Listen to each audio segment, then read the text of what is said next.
I'm delighted now to be joined by the chairman of Upperchurch Drombane GAA Club and Michael Griffin as chairperson. It must be a really good place to be for you to be in one county final after today's football game and looking at another after the hurling you're hoping as well.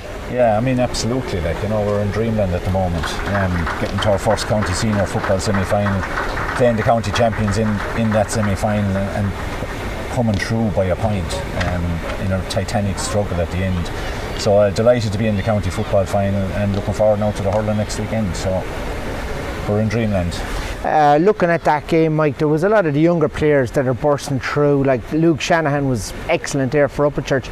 They were playing in an under 14 county final a few years ago at A level against Mile Rovers, and that just gives players confidence coming through, and they've gone on to another level now, these guys, when they get to senior level. Yeah, well that's it, when you're playing at an A level all the way up along, it's easier to make that transition and step up to senior football.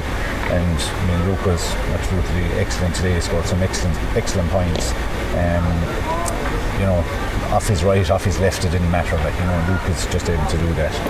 Yeah, as a chairperson in a club like that, is it easy to focus on one sport or two sports, or how do you juggle it all? What's the philosophy almost of Upperchurch being a dual club where a lot of clubs aren't in tip, but the fact that you are and you're successful at both, how does it work? Tell us about it in your own words. I don't know, it's a case of that's the way we grew up.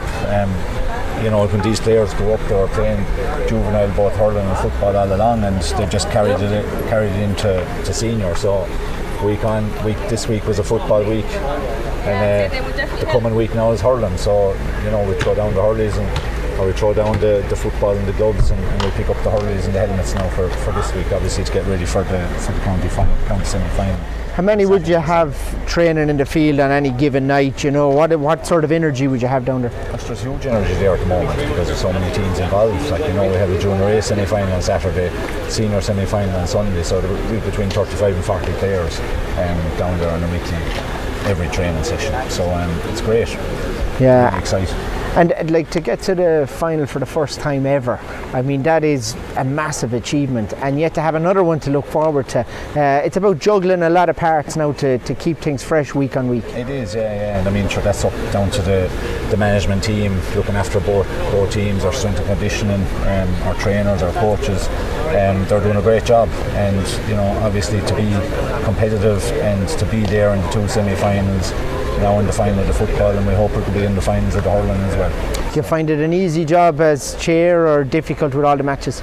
It's very easy when you have matches to look forward to and you're winning, because everything is going well and everything's being done right. So we have a good setup, and we're happy with it, and hopefully we can drive on now and get to the hurling final as well. Yeah, big one next weekend. Kilruane-MacDonagh is really formidable, honest club as well. Oh, absolutely. Yeah. I'm sure they have tradition in the past, and that they were All Ireland champions back in 1985, I think. So they've got a huge tradition. Inter-county players sprinkled throughout the team, excellent management team in place. So we just have to bring our best game possible to next Sunday, and hopefully get over the line. Michael Griffin, thanks for joining us today on